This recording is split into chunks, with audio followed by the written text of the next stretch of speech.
Hello guys, welcome back to Be the Topper and this is part 4 revision of class 12th chapter 1। इससे पहले मैं वैसे अलग type वाली वीडियोस बना रही थी, बट क्या होता है कि अभी मैं थोड़ा सा बिजी थी थोड़े दिनों से, तो इतना टाइम नहीं मिल पा रहा है कि उस टाइप की वीडियोस बनाया जाए। एंड आई थॉट कि रिविजन ज़्यादा ज़रूरी है, तो हम लोग ऐसे ही वीडियो ही देखेंगे। आपको ऐसे समझ में आ रहा है तो हम इसी को देखेंगे। अब यहाँ पर क्या होता है ना, ऐसी वीडियोस में रिवीजन जल्दी हो जाता है, तो आप लोग बस रिवीजन पे फोकस करो। सबसे पहला जो हमारा टॉपिक है, देखो ग्लोबलाइजेशन तक हमारा उससे ऊपर वाला जितना पार्ट है वो हमने कवर कर लिया था। अब हमें आ जाना है ग्लोबलाइजेशन पर। तो ग्लोबलाइजेशन क्या होता है? ग्लोबलाइजेशन को हिंदी में कहते हैं वैश्वीकरण। और ग्लोबलाइजेशन के आने से क्या हुआ है कि मार्केट में जो इंडियन कंपनीज हैं उनको भी परमिशन मिल गई है कि भाई आप भी एडीआर, जीडीआर, एफसीसीबीज एंड ईसीबीज के थ्रू जो फंड है, जो पैसा है, जो रिसोर्सेज है, उसको रेज कर सकते हो बाहर से। ठीक है, फर्दर। और यहाँ पर यार ये क्योंकि रिवीजन चल रहा है तो मैं आपको एडीआर, जीडीआर, एफसीसीबीज, ईसीबीज इतने अच्छे से क्लियर नहीं कर पाऊंगी। अगर आपको चाहिए कि आपको पूरा आपने नहीं देखी है और ऑलरेडी जो वीडियोस बनी हुई है एक्सप्लेनेशन वाली, तो उसका लिंक आपको मिल जाएगा, आई बटन पे मिल जाएगा या फिर डिस्क्रिप्शन में मैं डाल दूंगी, तो वहां से आप देख लेना। अब इधर आ जाते हैं आगे कि further FIIs have been permitted to invest in all types of securities. और एफआईआई का फुल फॉर्म होता है फॉरेन इन्वेस्ट इंस्टीट्यूशनल इन्वेस्टर्स, जिनको परमिशन दी गई है कि भाई आप किसी भी तरीके की सिक्योरिटी में ट्रेड कर सकते हो, यहाँ तक कि गवर्नमेंट सिक्योरिटीज में भी। ठीक है, और जितनी भी किसी भी कंपनी की कितनी भी पेडअप जो कैपिटल होती है उसमें से 24% तक कोई भी एफआईआई अपना पैसे को इन्वेस्ट कर सकता है। और ये सारे रिफॉर्म्स हैं, आपको जितना मैं पढ़ा रही हूँ सिर्फ इतना ही पूछा जाएगा, इससे ज़्यादा मुझे नहीं लगता है कि कुछ भी पूछा जाएगा। ठीक है, तो जो चीज़ें मैं अंडरलाइन करवा रही हूँ, जो मैं बता रही हूँ आपको, आप सिर्फ इनको सुन लो और ये आपके लिए बहुत है। अब आ जाते हैं launch of India VIX square. VIX square मतलब वोलेटिलिटी इंडेक्स की शुरुआत हुई थी, जो कि एक एक इंडेक्स है, एक मेजरमेंट करता है ये कि भाई मार्केट में कितनी वोलेटिलिटी आ सकती है, कितनी संभावना है कि मार्केट ऊपर जाएगा कि नीचे जाएगा। आसपास के 30 दिनों के अंदर अंदर के बारे में ये आपको बताता है कि भाई मार्केट में फ्लक्चुएशंस कैसी होंगी। ठीक है, यहाँ पे किसी कंपनी की बात नहीं होती है, कोई इंडेक्स, जैसे कि बीएससी का जो इंडेक्स है वो है सेंसेक्स, और एनएससी का जो इंडेक्स है वो है निफ्टी। तो सेंसेक्स और निफ्टी कितनी तेजी से ऊपर जाएंगे, क्या क्या फ्लक्चुएशंस उनके अंदर आएंगी, इन सारी बातों के बारे में हमें पता चलता है वोलेटिलिटी इंडेक्स से। सबसे पहले अप्रैल 2008 में नेशनल स्टॉक एक्सचेंज पे वोलेटिलिटी इंडेक्स की शुरुआत की गई थी। अब आ जाते आगे डायरेक्ट मार्केट एक्सेस पे।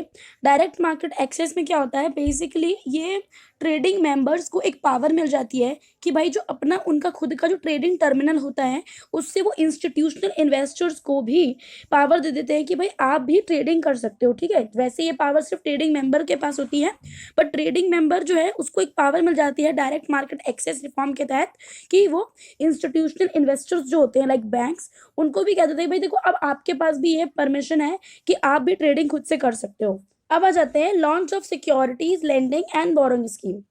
अब इसमें क्या होता है कि यहाँ पर जितने भी मार्केट पार्टिसिपेंट्स होते हैं ना, उनको एक शॉर्ट पोजीशन लेने में हेल्प हो जाती है कम कॉस्ट में। अब ये क्या कह रही हूँ मैं, इसका मतलब ये होता है, मैंने आपको पहले भी बताया था कि यहाँ पे जो शॉर्ट सेलर होते हैं, जो कम टाइम के लिए चीज़ें खरीदते हैं, वो एनएससीसीएल से स्टॉक लेके उसकी डिलीवरी कर देते हैं। ठीक है, अभी वो उनको खरीदे नहीं होते हैं और उनके पास उसकी वो नहीं होती कि भाई हाँ ये हमारे हैं, पर वो एनएससीसीएल से लेकर उसको बेच देते हैं। ठीक है, और शॉर्ट डिलीवरी का, शॉर्ट सेलिंग का मतलब क्या होता है, यही मतलब होता है कि आपने वो स्टॉक्स को बेच दिया, उन स्टॉक्स को बेच दिया जो कि अभी आपके कंट्रोल में ही नहीं थे, आपकी ओनरशिप नहीं थी उन्हें के ऊपर, और आपने उनको एनएससीसीएल से लेकर बोरो कर कर ऐसे ही उसकी डिलीवरी कर दी और बाद में आप उसको परचेज कर सकते हो। अब आ जाते हैं लॉन्च ऑफ करेंसी फ्यूचर्स पे। लॉन्च ऑफ करेंसी फ्यूचर्स क्या है, जैसे ही हमारा करेंसी डेरिवेटिव मार्केट ओपन हुआ था उसी समय से हमने दूसरी कंट्रीज की करेंसी में ट्रेडिंग करना शुरू कर दिया था। जैसे कि आपको पता है कि अगस्त 29 2008 में एनएससी ने लॉन्च किया था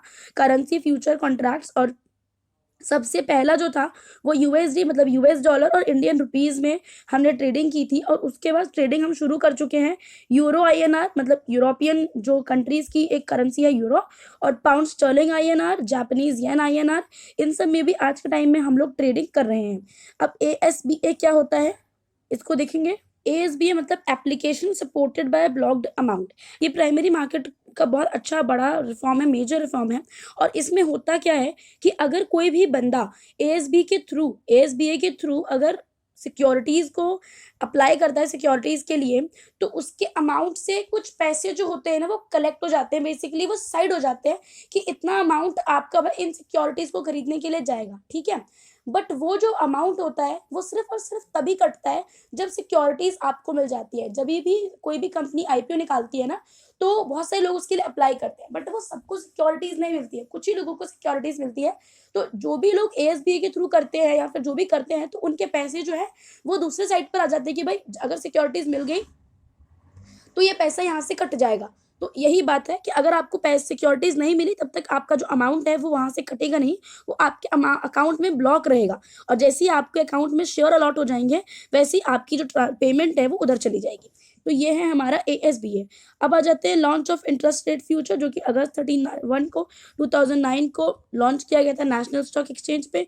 issue of capital and disclosure requirement जो है हमारी आईसीडीआर रेगुलेशन 2019, इसको भी आप देख लेंगे कि अगस्त 2009 में सेबी ने इशू किया था। ये जो नई बात आई है, issue of capital and disclosure requirement ICDR regulation 2009, ये क्या है, बेसिकली इशू ऑफ सिक्योरिटी से रिलेटेड जितने भी नॉर्म्स होंगे उनको देखती है। तो guys thank you so much for watching. अगर आपको वीडियो अच्छा लगा हो तो लाइक कर देना, चैनल पे नए हो तो सब्सक्राइब कर लेना, और अगर आपने अभी तक मुझे इंस्टाग्राम पे फॉलो नहीं किया तो वहाँ पे फॉलो कर सकते हो। अगर आपको कोई भी क्वेश्चन है तो वहाँ पे आप मुझे डीएम के थ्रू पूछ सकते हो, I will answer each and every question. Okay, thank you, bye bye.